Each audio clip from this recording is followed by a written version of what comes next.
À l'heure où j'enregistre cette vidéo, non seulement ma citrouille est en train de décéder, mais en plus personne n'a trouvé la réponse à l'énigme précédente. Shame on you. Bienvenue dans le jour 4 des 13 trouilles d'Halloween où j'essaye de vous faire découvrir 13 films ou 13 épisodes de séries qui me tiennent beaucoup à cœur, en thématique et avec la meilleure fête de tous les temps, si on ne compte pas Bobunk. Stop saying Bobunk. J'arrêterai avec Bobunk si je veux. Bref, si vous n'avez pas vu l'épisode précédent, je mets le lien dans la description.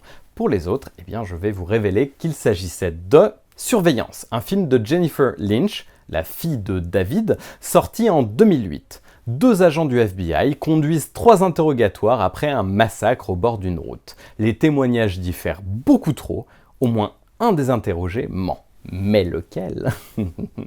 Mais comme on est dans de l'horreur, c'est encore un poil plus compliqué que ça. Je vous le conseille vivement, c'est très subtil, le scénario est brillant, bref, c'est clairement un film à rajouter à sa culture cinématographique, surtout en cette période d'Halloween. Mais en attendant que vous le regardiez, eh bien, je vous invite à l'énigme numéro 4.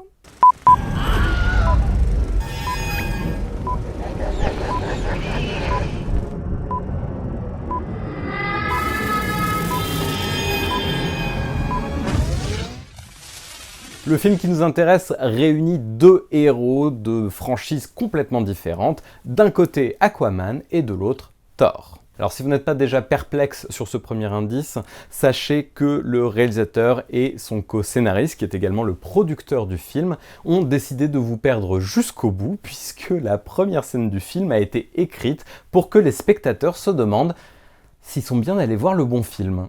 C'est un peu comme le film d'Alain Chabat, plus connu sous le nom de RRRRRR, qui commence avec l'une des meilleures intros du cinéma français, où effectivement on se demande si on est bien rentré dans la bonne salle. La dizaine d'appelés de la 101e division, peu formés au combat, devait effectuer cette mission de routine en moins de 2 heures. Ils résisteront héroïquement pendant 9 jours. Ce film ne raconte pas leur histoire. Alors restez avec moi parce que ce dernier indice n'est pas le plus simple à comprendre. L'un des acteurs principaux de ce film a fini par devenir un super-héros dans une franchise ultra connue. Et c'est grâce au film qui nous intéresse qu'il l'a eu. Mais, c'est là où les choses se corsent.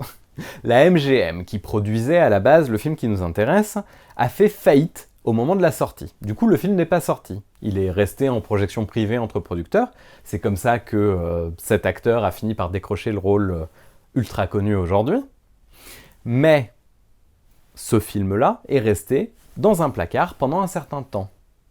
Ce qui fait que quand Lionsgate a racheté MGM, eh bien, à un moment donné, ils ont regardé le catalogue de tous les films qui n'étaient pas sortis dans cette période et se sont dit « Ah bah celui-là, on peut essayer ». Et du coup, dans le marketing, ils se sont permis de dire « Avec un tel qui joue aujourd'hui tel super-héros que vous connaissez tous ».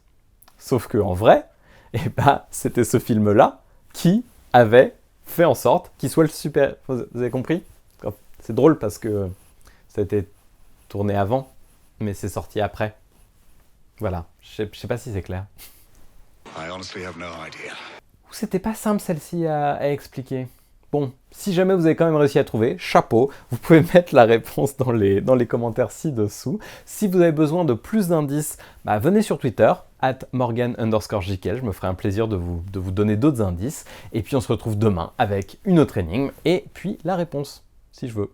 Abonnez-vous, c'est en bas, moi. Je me fatigue. Vous pouvez laisser un like aussi, ça fait toujours plaisir. Et surtout, si vous aimez bien mes vidéos, eh bien, je vous invite à regarder toute la série des bons plans. C'est de ce côté-là, il y en a plein, ils sont très très cool.